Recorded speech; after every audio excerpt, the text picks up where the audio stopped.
Thank you very much for inviting me to speak to you tonight. I don't know how many of you know much about my organisation.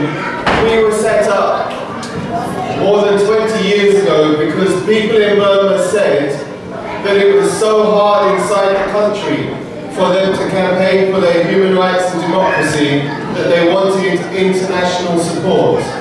When they tried to take action in their own country, they faced repression, jail, or death. And they needed international support to try and pressure the government of Burma to change. The Burma Campaign UK was set up in response to that call. And one of the things that we based our work on is the Universal Declaration of Human Rights. And I don't know how many of you here know where the word genocide originally comes from. The word genocide was created during World War II when Nazi Germany was trying to eliminate Jewish people. And I think if you read history about what happened to Jewish people in Germany at this time, you will find a lot of similarities to what is happening to the Rohingya and to Muslims in Burma today. One of the first steps that was taken against the Jewish people by the government, by those who were spreading prejudice, was to try to dehumanize Jewish people. They started spreading lies, saying they're very wealthy, they own the shops, they take the money from local people, they don't come from this country. All these things that are said about the Rohingya in Burma today. They incited hatred against the Rohingya, and then against the Jews, just as they incited hatred against the Rohingya in Burma. And then, when tensions were high, we saw attacks against Jewish homes in Germany and attacks against Jewish shops in Germany, just as we have seen happen in Burma as well.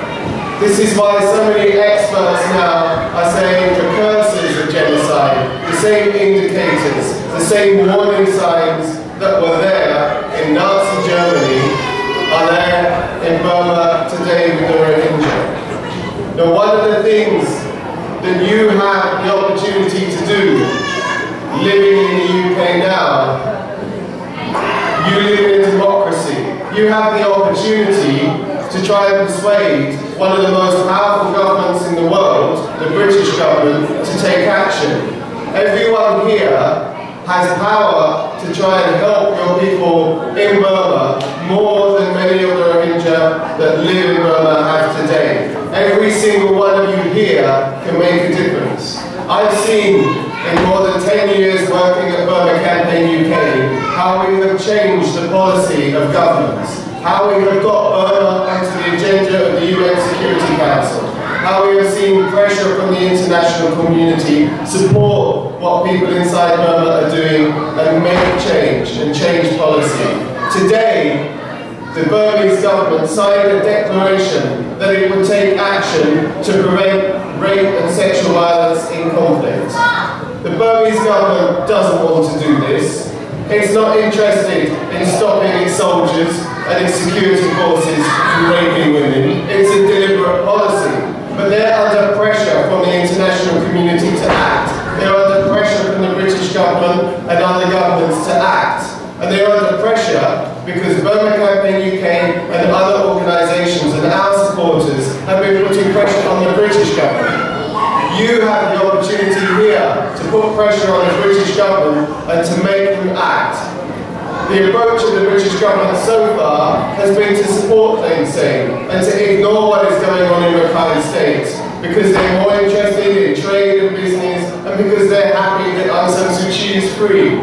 They're happy that there's more civil liberties in the cities and they don't want to know and they don't want to think about what's going on and what's happening to the Rohingya. But they are a democratically elected government. The British government needs votes. It wants to stay in power, and so it is possible to influence them. All of you, everyone here, can influence them. Everyone here has an MP. Even if you don't vote, you have an MP. And by law, in this country, if you write to that MP that MP has to reply to you. They have to listen to your concerns. Everyone here can go and meet their member of parliament. Every member of parliament, usually on a Friday or a Saturday, will have a session where you can go and meet your MP. If everyone here goes and talks to their MP, and their MP is then talking to the British government, you're going to see a change in policy from the British government. You're going to see the British government start to take stronger action. They're going to start to provide more aid. They're going to put more pressure on the government. The government of Burma is vulnerable. It wants international acceptance. They want all this aid money that's coming in. They want the trade money that's coming in. They like their luxury lifestyles. They don't want to hand over power, and it's all going very well for them at the moment. But you have the power to influence the British government, and they have the power to influence the Burmese government. The British government is on the UN Security Council. The British government is a member of the European Union. The British government has one of the biggest economies and the biggest diplomatic services in the world. So, our job as Burma Campaign UK is to help you, but I'm here tonight to ask you to work with us and help us lobby the British government. Is anyone here who cannot go and meet their MP? Is there anyone here who cannot go? So can I have a show of hands of people who will go and meet their member of parliament? A show of hands of people who are agreeing now that in the next few weeks they will look online, they will find out how to see their MP, and they will go and meet with them, and they will talk to them, and they will tell them what's going on, and they will ask them to take action. Everyone here can do that. All of you have got an MP. That MP works for you. You pay their salaries.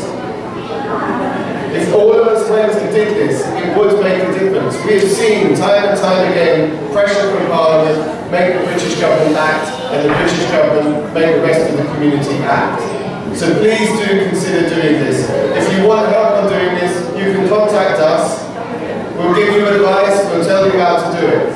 Because we've seen this kind of pressure work. We've seen Burmese Rohingya organisation, the leaders from Burmese Rohingya organisation, they're going to Parliament. They're going and meeting with the Foreign Office, and we're seeing that have an impact. But we need a bigger impact, so we need more people to be doing that. And that means every single one of you. And it also means the women, as well as the men, going to see their MPs. If you're going into a fight, a boxing match, would you go into a boxing match with one hand tied behind your back? If you're going to run a race, would you try and run a race with just one leg? The Rohingya women are half of the Rohingya nation, and you don't want to lose half of your fighting power when you're trying to fight a battle against so many odds. So it's the responsibility of the women and the men to come together and work for freedom and for human rights for the Rohingya people. This is something that is very important when you're trying to influence the international community. When we've taken MPs to Burma and to meet with Rohingya community leaders, they always say to us, why is it always just men? And this undermines the support that you need from the international community. So I'm very pleased to see Amy here tonight introducing this meeting. I'm very pleased to see so many women here tonight compared to other meetings I've been to, because it's vital that women get involved in this. I think we've seen in other ethnic groups around from how powerful women's organisations can be in influencing the agenda and drawing attention of the world to what is going on. I think it's a really valuable thing to be doing. So I encourage you to do more of that. And again, if you want support from Burma Campaign UK, then we'll be giving you any support that you want for that. I think what we have seen from the international community over the last 3 years is an absolute disgrace. They have looked the other way while ethnic cleansing, crimes against humanity have taken place, or where it looks like genocide is in danger of happening, and they simply don't want to know. But our job here, for us at Burma Campaign UK, and for all of you here for Burmese Rohingya organisation, is to stop them looking away, to make them look, to make them pay attention. And together we can do that. So please, let's keep working together to make sure that the British government changes its policy and starts a much more robust approach to try and make sure that the Burmese government can't keep getting away with what